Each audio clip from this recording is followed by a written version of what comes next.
from invisible to unstoppable.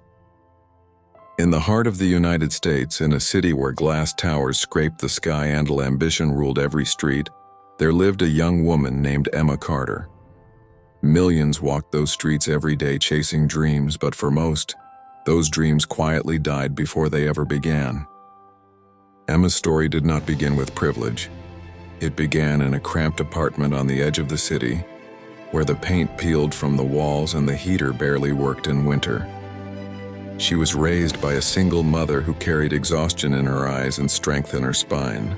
Bills were a constant shadow. Hope was something they rationed carefully. From a young age, Emma learned one harsh truth. Life was unfair and no one was coming to save her. By the time Emma turned 22, survival was her priority. College was a dream she couldn't afford. Connections were a luxury she didn't have. So she took the first job she could get. She became a waitress, not in a cozy diner, not in a friendly cafe, but in the cafeteria of a massive corporate headquarters, home to executives, directors, and people whose suits cost more than her monthly rent. Every morning, Emma woke up before sunrise. She tied her hair back neatly, wore the same clean but worn uniform, and practiced a smile she didn't always feel. By 7 a.m., she was already serving coffee to people discussing mergers, profits, and power. To them, she was invisible. They spoke over her head as if she wasn't there. They complained if the coffee was too hot, too cold, too slow. Some snapped their fingers instead of using words. Black coffee, no sugar. Hurry up. Do you people ever get anything right? Emma heard it all. She swallowed every insult, every dismissive glance, every reminder that in their eyes she was nothing more than background noise. But while they ignored her, Emma was watching. She noticed how leaders spoke. She noticed how meetings worked. She noticed how confidence changed the way people were treated. More importantly, she noticed how often powerful people were wrong. At night, when her shift ended and her feet ached from standing all day, Emma didn't collapse into bed like most people would. She went home, reheated leftovers, opened her old laptop, and studied. She watched free business lectures. She read articles about leadership. She took online courses she could barely afford. She learned about finance, operations, and strategy. Some nights she fell asleep at her desk. Her mother once found her like that and whispered, "Emma, why are you pushing yourself so hard?" Emma opened her tired eyes and replied quietly, "Because I don't want this to be my forever." Days turned into months, months into years. Emma remained a waitress, but inside something was changing. While others saw a girl serving food, Emma was building something invisible but powerful. Knowledge, discipline, vision. She began to understand the company she worked in better than many employees who wore expensive badges and had impressive titles. Yet no one noticed, until the day everything broke her and rebuilt her. The silent education. Emma's life changed quietly, so quietly that no one around her noticed. By day, she was still just the waitress. By night, she was becoming something else entirely. After every shift, when her feet ached and her uniform smelled of coffee and cleaning spray, Emma would return to her small apartment. The city outside buzzed with life, but inside her room there was only silence and determination. She opened her old laptop, its fan humming loudly like it might give up at any moment. Free online courses, borrowed books, secondhand notebooks. This was her university. She studied business fundamentals, marketing psychology, leadership failures, corporate scandals, startup success stories. She didn't just memorize terms, she connected patterns. Why some companies collapsed despite having money, why others grew even during crises, why leaders failed their teams, and how great leaders protected them. Sometimes she paused videos just to write one sentence. People don't quit jobs, they quit feeling invisible. That sentence stayed with her. The world she observed but wasn't allowed in. Back at work, Emma began noticing things she never had before. Executives wasted time arguing over ego instead of solutions. Managers ignored employees' warnings until it was too late. Meetings focused more on blame than progress, and she noticed something else: fear. Even powerful people were afraid. Afraid of losing relevance, afraid of being replaced, afraid of admitting mistakes. Emma realized something shocking. Most people in power weren't smarter, they were just louder. Small moments of resistance. Not everyone liked Emma's curiosity. One manager snapped at her once, "Why do you always stand around listening? Just do your job." Another laughed, "You think you belong in these conversations?" Emma smiled politely. She always did. But inside she made another promise: They can underestimate me. I won't underestimate myself." She started asking quiet questions, not challenging, not arrogant, just thoughtful. Why are customer complaints increasing? Has anyone tested this process from the user's perspective? What happens to employees after this change?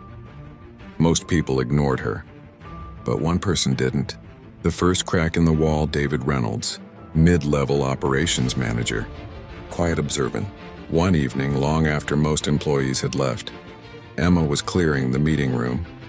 David was still there, staring at a whiteboard full of crossed-out ideas. Without realizing she was thinking out loud, Emma said softly, "None of these will work if the frontline teams aren't trained." David turned slowly. "What did you say?" Emma froze. Her heart raced. "I'm sorry. I didn't mean to interrupt." But David didn't look angry. He looked curious. "Say it again," he said. She explained carefully, logically, step by step. She talked about workflow gaps, miscommunication, and how small changes could save millions long term. David didn't interrupt her once. When she finished, the room was silent. Finally, he said, "You know, we paid consultants 6 figures and none of them said this." Emma laughed nervously. I see things from the floor." David nodded slowly. "That might be exactly what we're missing. Fear before hope." That night, Emma sat on her bed staring at the ceiling. For the first time, someone had listened. But with hope came fear. What if she failed? What if she embarrassed herself? What if she proved them right? Her phone buzzed. A message from David. "Be here early tomorrow. I want you in a meeting." Emma's hands shook. She whispered to herself, "This is it, don't waste it." She didn't know it yet, but this moment, this small crack, was the beginning of everything. The waitress was still invisible to most, but not for much longer. The price of rising, Emma's promotion to the operations team, changed her life, but it also made her a target. For the first time, she had a desk, a computer, a company email with her name on it, but along with opportunity came whispers. "She's not qualified. She got lucky. She's just pretending." Some co-workers refused to help her. Others intentionally gave her incomplete information, hoping she would fail. Meetings felt like silent tests, every mistake magnified. Emma felt the pressure every single day. She worked twice as hard to prove she belonged, yet the harder she worked, the more isolated she became. Late nights became normal. Weekends disappeared. Sleep turned into a luxury. One night, as she stared at spreadsheets past midnight, her hands began to shake. Her vision blurred. She leaned back in her chair, chest tight. Panic. She had never felt this before. She locked herself in the restroom, breathing slowly, fighting tears. "Am I really strong enough for this?" she whispered to her reflection. For the first time since she started dreaming bigger, doubt crept in. That's the test no one saw coming.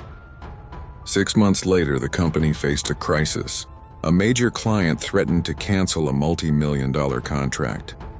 If the deal collapsed, hundreds of employees could lose their jobs. Senior executives panicked. Emergency meetings filled the boardroom. Consultants were called. Expensive solutions were proposed, but none worked. Emma listened quietly. She noticed something no one else did. The problem wasn't pricing. It wasn't the product, it was trust. The client felt ignored. That night, Emma stayed late again. She reviewed emails, meeting notes, customer feedback. She mapped everything out on her whiteboard until a clear pattern appeared. At 2:17 a.m., she sent a carefully written proposal to her manager. No one replied. The next morning, the client announced a final meeting. If the company failed to convince them, everything would fall apart. As executives argued in the conference room, Emma stood outside, her heart racing.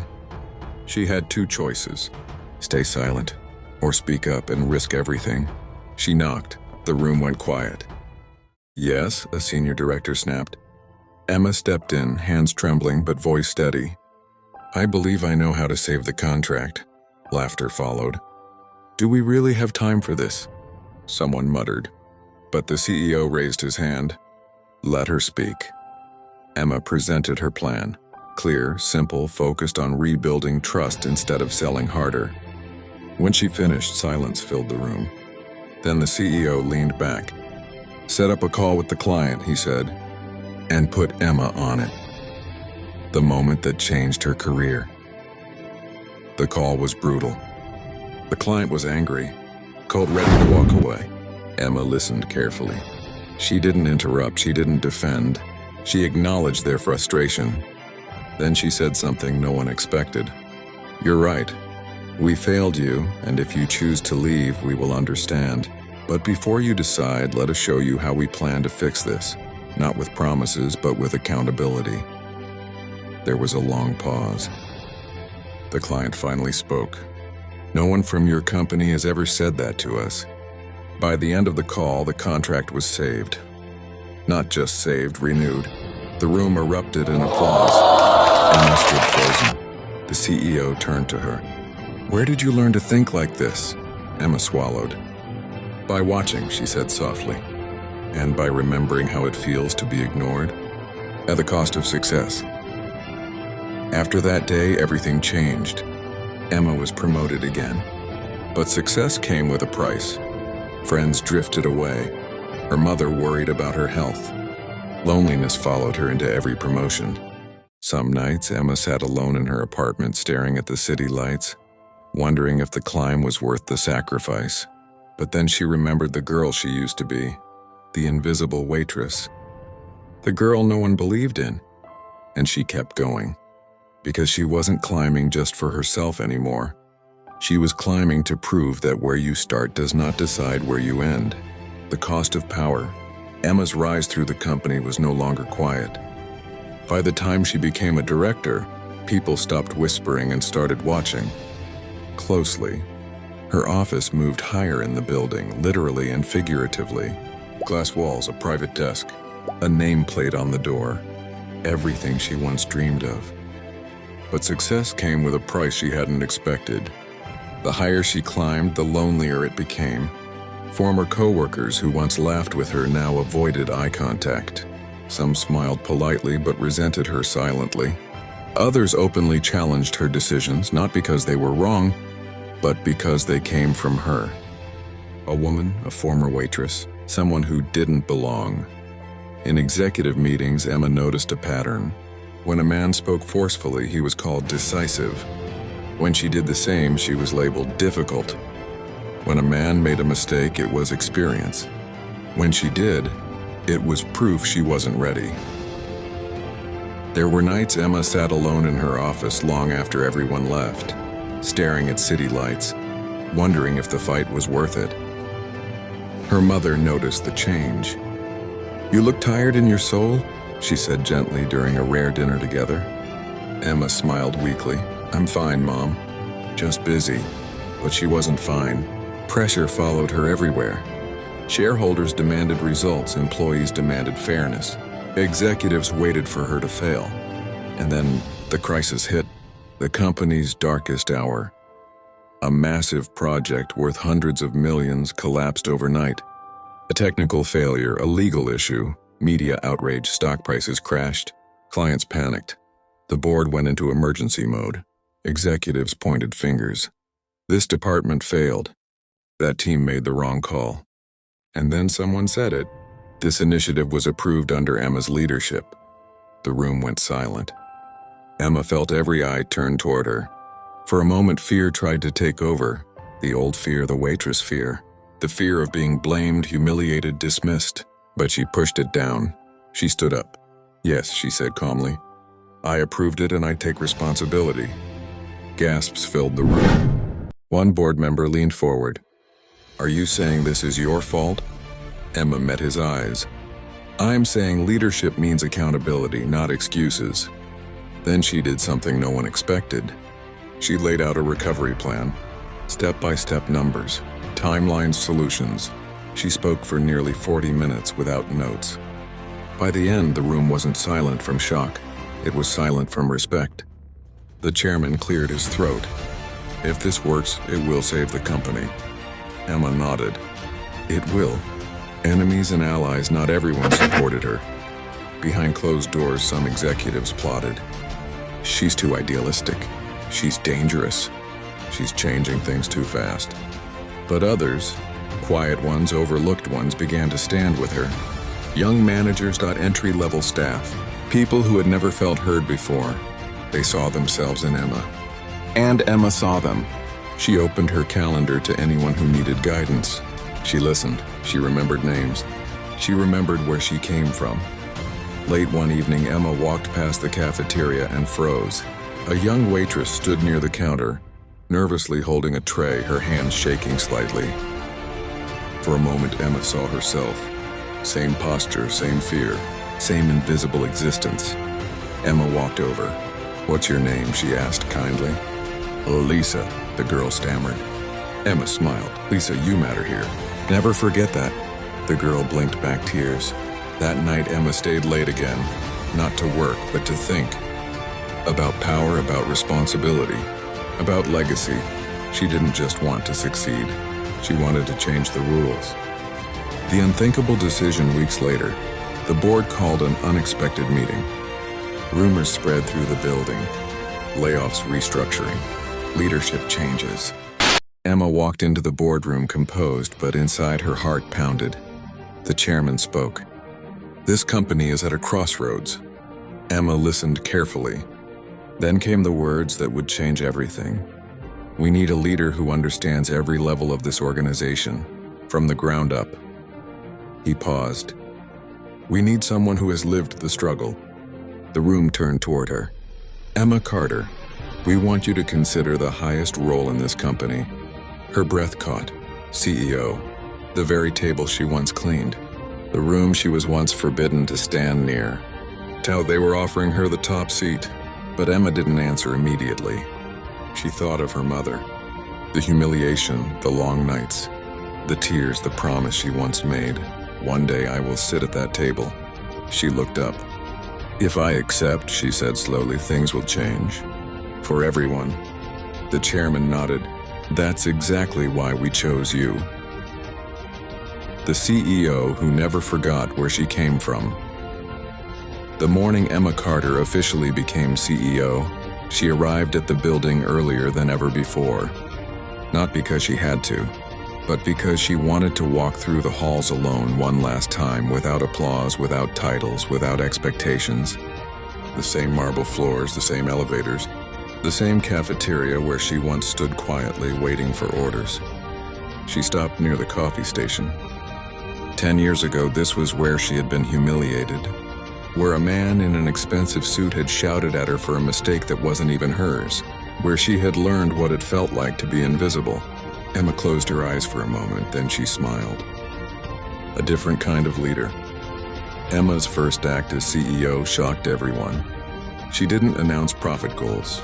She didn't talk about expansion. She didn't restructure departments. Instead, she called a company-wide meeting.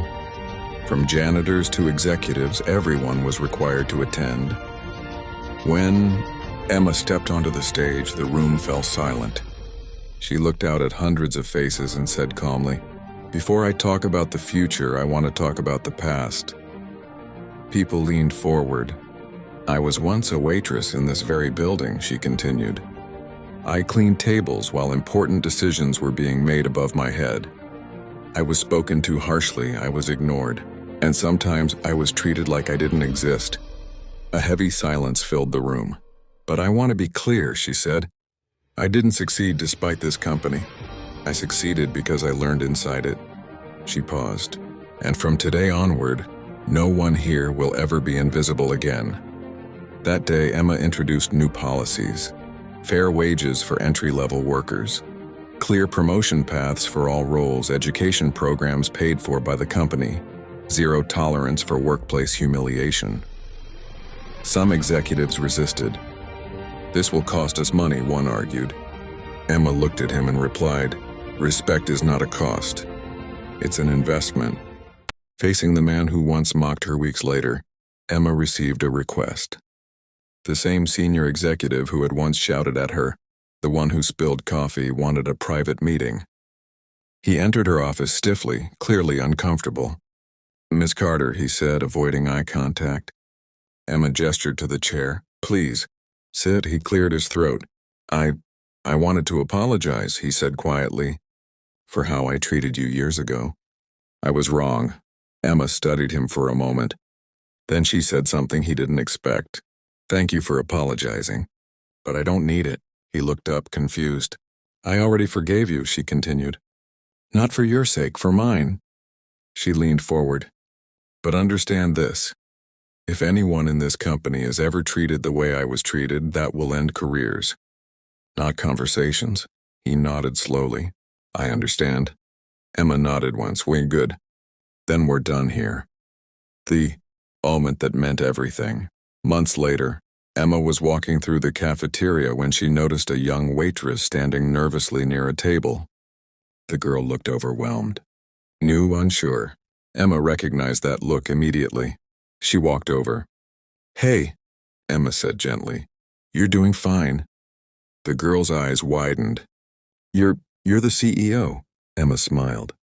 "Yes, and I was you once." The girl hesitated, then whispered, "I want more than this job, but I don't know if it's possible." Emma placed a business card in her hand. "It is," she said softly. "And when you're ready, come find me." The girl's hands trembled. "Thank you." Emma walked away with tears in her eyes. Legacy years later, business magazines would call Emma Carter the CEO who rewrote corporate culture. From waitress to boardroom, the woman who proved class does not define capability. But Emma never framed those articles. Instead, she framed something else. Her very first employee badge. The one that said cafeteria staff because to her, that badge represented everything. Hunger, humility, hope. And every time she looked at it, she remembered. Dreams don't ask where you start. They ask how long you're willing to keep going.